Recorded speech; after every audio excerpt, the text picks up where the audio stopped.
first time that I rode that break we made, we were screaming. It's just like, oh my gosh. Freshman year of college, we get to school and it is a 2.5 mile downhill campus. You have no idea how many people I saw eat it.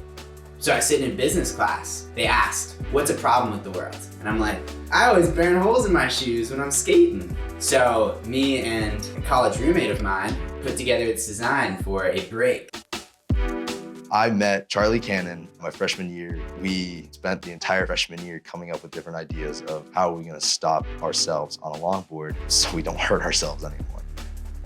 So the first idea came from this South Korean that had made a break. You drill a hole through your board, it has a peg, and you push down and it drags this piece of rubber on the ground. So we took an iteration of that and we were like, hey, let's make the pedal go around the board so we don't have to drill a hole through it.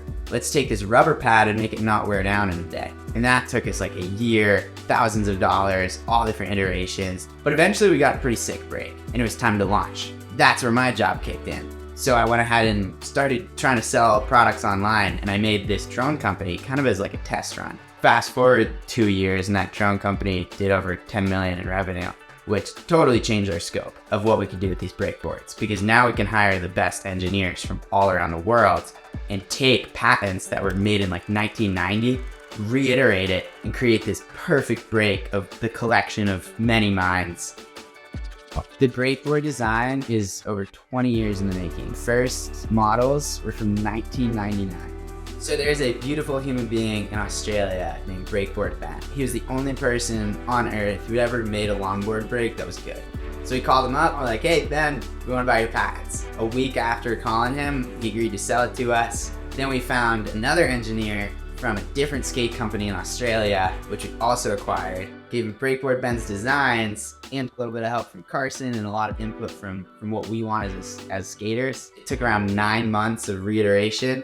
And that's how we got to where we are. You know, if we hadn't made the first break that kind of worked and was a proof of concept, we hadn't launched a drone company and gotten some capital and all of these pieces that came together to make this perfect break, you can only tell the story backwards, you know?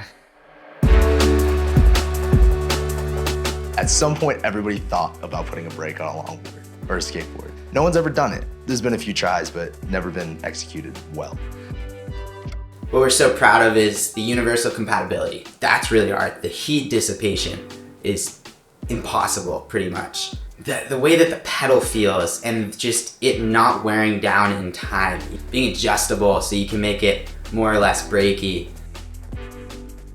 This brake will change skateboarding forever. You can get on this and never crash. It makes riding a longboard accessible. It makes it easy. It makes it fun. You can go bomb ridiculously large hills and be completely okay.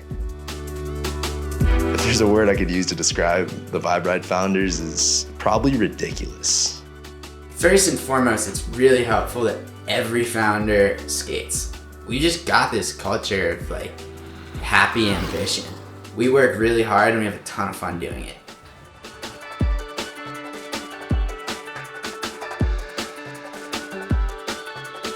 The mission of VibeRide, there's two missions. The first one, we want to change the longboard game. We don't want to replace anything in the sport. We're not trying to eliminate power sliding. We are trying to get rid of foot braking because everyone hates burning through shoes, but open up places to skate that were not previously accessible for just a wider range of people. And the second part to that question is look after this little planet that we all have to share.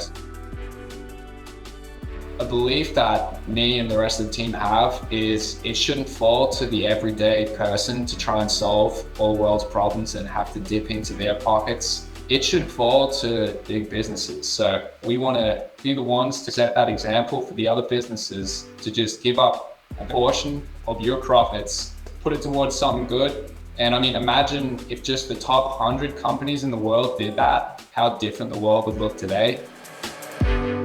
For VibeRide, planting trees to offset the boards we're making or donating to good causes that can really help, whether it's cleaning up the ocean or air quality, protecting the watersheds. And I'm really stoked that the VibeRide crew really cares about this and we're making those changes.